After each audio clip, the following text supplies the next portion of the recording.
রাত্রিবেলা যার কাম সে দিনের বেলা বলে ভয় পায় না। রাত্রিবেলা তো এরকম পরিবেশের সামনে খাড়া হয় না। তোমার গায়ের দুধ যে আমি দিছি তার প্রমাণ কি? তোমাকে হাতে হাতে ধরেছি। সাক্ষী কিডা? ব্যথা লাগিছে? এই চুরির কাজটা বাদ দিয়ে তুমি ভালো হয়ে যাবার পারো না? আমি আর চুরি বিষয় থাকবো না, এই বিষয়তে আমি রিটায়ার করবো। তার মানে তুমি আর চুরি করবে না? চুরি বলে কোনো জিনিস আছে নাকি? এখন তো শুরু হয়েছে চাঁদাবাজি, ডাকাতি। আমার একটা গাই সেটা নাকি সে হাওয়া করে দেবে। গ্রামে আবার অশান্তি শুরু হয়ে গেল। এখন তার সামনে যাওয়ার দরকার নেই বোন।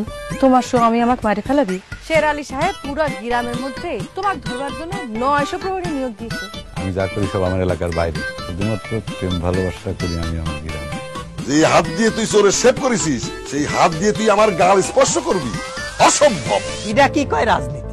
সাহেব চোররে আমি কিমা বানা কাক দিয়ে খাওয়াবো। কিন্তু তার আগে আমাকে কাইটে গাঙ্গে ফালাই দিও। কামটা কি সেটা জানা লাগবে। কামড়ে হইতেছে 900 প্রহরী। এটা কি? 900 প্রহরী ড্রেস।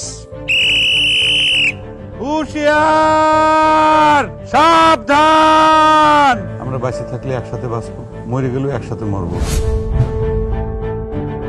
তোমার ভাই বলে তোমার বিয়ে ঠিক করেছে বোন। কোন চিন্তায় শেরালি তোমাকে 900 প্রহরীর চাকরি দেওয়ার প্রস্তাব দিল? ওরে বুকা, চাকরিটা 900 প্রহরী না, 900 প্রহরী মানে নাইট গার্ড। ওই কিরা রে?